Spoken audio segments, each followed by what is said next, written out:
देखो, मैं ये कह रहा हूं कि जब हम सब होमोसैपियन कैटेगरी में आते हैं, जब हम सब इंसान हैं, तो फिर इंसान इंसान में भेद क्यों? क्या कोई क्यों कैसे कोई बड़ा कोई छोटा है? क्या किसी के पास 35 दांत है, 4 हाथ है, 10 पैर है, 28 नाखून है, 10 कान है? नहीं, सबके पास सेम है। थोड़ा बहुत किसी के पास अंतर है, कलर का अंतर है, या फिर और कोई म्यूटेट जीन आ गई है।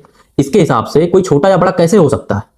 ये कहना गलत है। जबकि शास्त्रों में तो ये भी लिखा गया है कि किसी के पास 3 सर भी होते हैं, है ना। बच्चे मुख से भी पैदा होते हैं, इससे हाथ बाजू से हो सकते हैं, पैर से हो सकते हैं। पैर से शूद्रों को बताया गया, आप पढ़ोगे तो आपको मिलेगा, मनुस्मृति में दिया गया है ना। तो मैं ये कह रहा हूं, वर्ण व्यवस्था और फिर जात व्यवस्था ये सिर्फ और सिर्फ शोषण का एक नियम है, शोषण का एक माध्यम है, उसके सिवा कुछ नहीं है। सिर्फ व्यक्तियों का शोषण किया जाता है। आप मनुस्मृति पढ़ोगे, आपको उसमें 1000 कानून मिलेंगे जहां पर शूद्रों को, उसके बाद वैश्य मतलब वैश्य जो उनको भी बताया गया भाई कि आपको किस तरीके से आपका शोषण किया जाएगा, किस तरीके से आपसे टैक्स लिया जाएगा। आप पढ़कर देखिए। यूजीसी कानून सिर्फ इसीलिए ही जरूरी था क्योंकि जो ऐसे ऐसे अध्यापक है जिनकी मानसिकता ये है कि नहीं, जातियां नहीं खत्म हो सकती, ये जो ऊंच नीच का भेदभाव ये नहीं खत्म हो सकता, उसके आधार पर उत्पीड़न भी किया जाता है, सिर्फ यूजीसी इसलिए जरूरी था। और बात कर रहे हैं हिंदू राष्ट्र बनाने की, आप किस हिंदू राष्ट्र की बात कर रहे हैं? इसी हिंदू राष्ट्र की बात कर रहे हैं जहां शूद्रों के साथ, दलित पिछड़े आदिवासियों के साथ आए दिन उनकी चोटी काटी जाती है, मुंह में पेशाब किया जाता है, उनका सर मुड़वाया जाता है।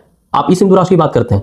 मुझे शर्म आती है ऐसे हिंदू राष्ट्र पर जिसकी आप बात करते हैं, जिसमें लोग समान नहीं है, लोगों के पास भेदभाव है ना। आप ऐसे राष्ट्र का निर्माण क्यों नहीं कर रहे हैं जहां लोग समान हो, लोगों को इक्वालिटी की बात करें, फ्रेटर्निटी की बात करें, लिबर्टी की बात करिए। आप क्यों ऐसे राष्ट्र का निर्माण नहीं करना चाह रहे हैं जो एक सशक्त राष्ट्र